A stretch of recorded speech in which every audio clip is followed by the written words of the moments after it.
Coming up next on the Jeff Crilley Show, she suffered trauma, but she didn't let that define her. She's going to teach us all how to take back their power.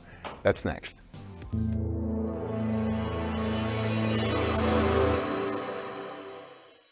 Many are predicting that the worst is yet to come, which is unfortunate, said one person here.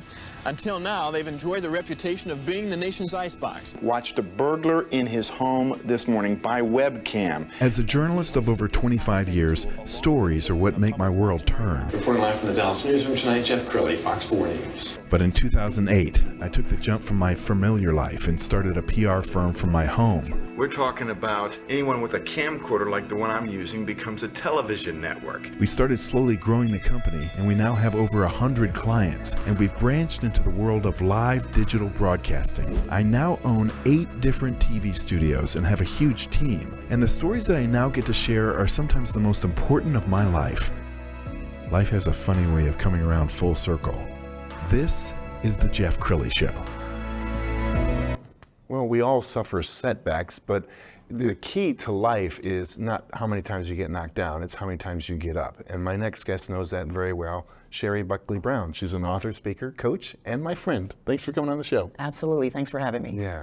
Well, thank you so much for having the courage to share your story, because I know you've written it in a book, you share it on stage, you coach people using the trauma of your childhood. Please share. Yes. So yeah, it's been a journey getting here, let me just say that. And it's taken me a couple of years to sit in my pain, but I've come full circle. I've been in corporate America for years. I have 20 plus years leadership experience.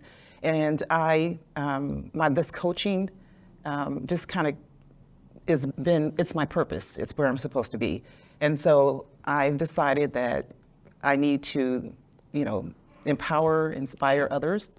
And so I'm here. You had a rough childhood. Yeah. Talk a little bit more about that. Yeah, so I lost my mom at 12, which was, a really impactful age to lose your mom.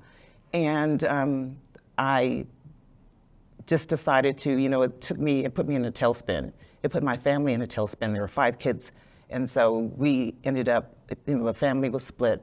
And I just, throughout the years, just kept trying to figure out what am I supposed to do, with my life, and do I let this continue to impact me for the rest of my life? And so I went deep, and I really believed that my mom would not want me to stay where I was at. Yes. And so I began to dig myself out of the trenches. I lived a stint in Mississippi. I moved to Dallas. I've been here longer than I've been anywhere. And so, I'm here today. I call it my unicorn phase. I love it. Yeah. I love it. And you have an amazing book. We're going to put the book cover up on the screen.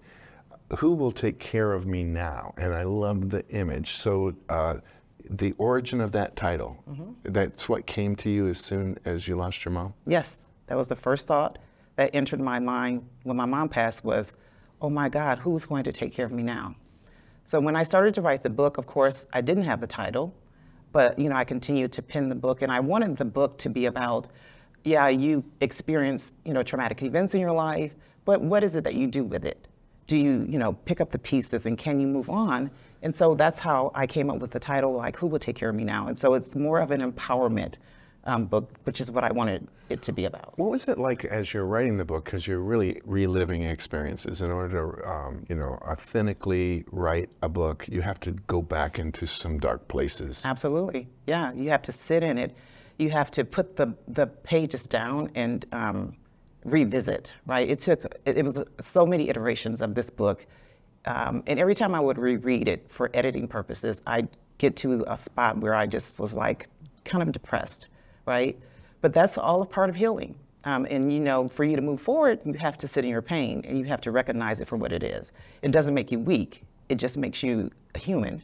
Yes. So I'm in my 3rd phase of my life, which I call, again, unicorn phase, but it's taken me all this time to get this book out of me, which I've been trying to write for years. Yes. Yeah. You're also a very popular speaker. We've got some video of you in front of an audience.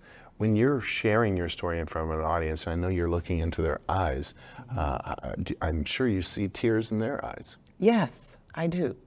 But it just fuels me, right? Because it lets me know that I'm walking in my purpose. and this is where I'm supposed to be. I've prayed about it for years. Please show me where I'm supposed to be, what I'm supposed to do with my life.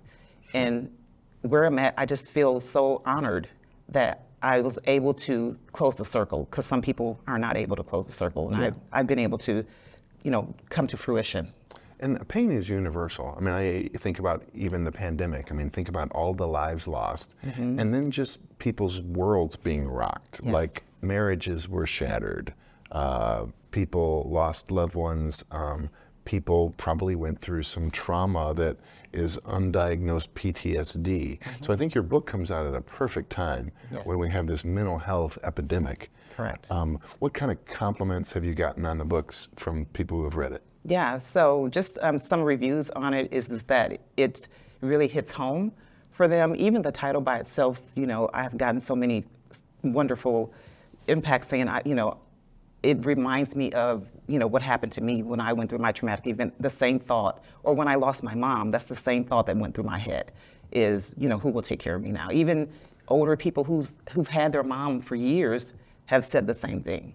What's the secret to pulling yourself out? Because I think when you're in the depths of it, it's really hard for somebody to say, hey, I did it, you can too. Because sometimes you don't even want to hear it when you're in the depths of it, right? I agree, yeah. It's a process. And you have to, again, I'll say you have to sit in your pain. You have to get to a place, a mindset change, to where you want to take the steps necessary to, move forward. Sometimes I call mine sick and tired of being sick and tired. That's where I was. I was sick and tired of holding the trauma. I was sick and tired of letting what happened to me define who I am for the rest of my life.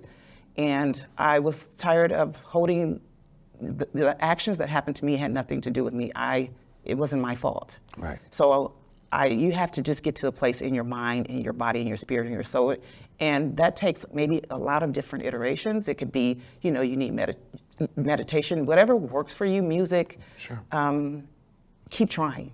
I love that. Yeah. When you coach, what kind of coaching clients do you like to work with? So I, again, was in corporate America for years. I have so many people that would approach me and just, they're working to make ends meet. It's a tough economy. So they have to work, but they're not working in their purpose. So I like to work with corporate clients, 30, 50-year-olds still trying to figure their way, what they want to do with their lives.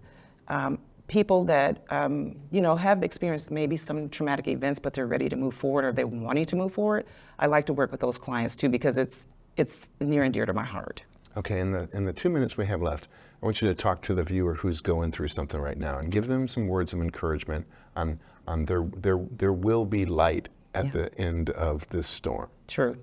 Yeah, so what I would like to say is that if you've ever experienced any trauma or traumatic event in your life, that if you continue to just wake up every morning, take one step in front of the other, but I want you to take back your power. It is important that you do that. The other part is you need to discover your why. Discovering your why it's the guide that will help you figure out what your life purpose is. It ignites your passion, and it can lead you to be extraordinary. And then the third one, I want to say, reinvent yourself. Like, I have reinvented myself so many times. If you ask any of my friends, they'll be like, oh my God, she's starting another project, but you can continually reinvent yourself until you get to where you want to be in this life. It's never too late. However old you are, just do it. Amen. Great way to leave the show. We're going to also leave with the website, which is SherryBuckley-Brown author.com. Thank you so much for coming on the show. Thank you for having me. You bet. That's it for now. We'll see you next time.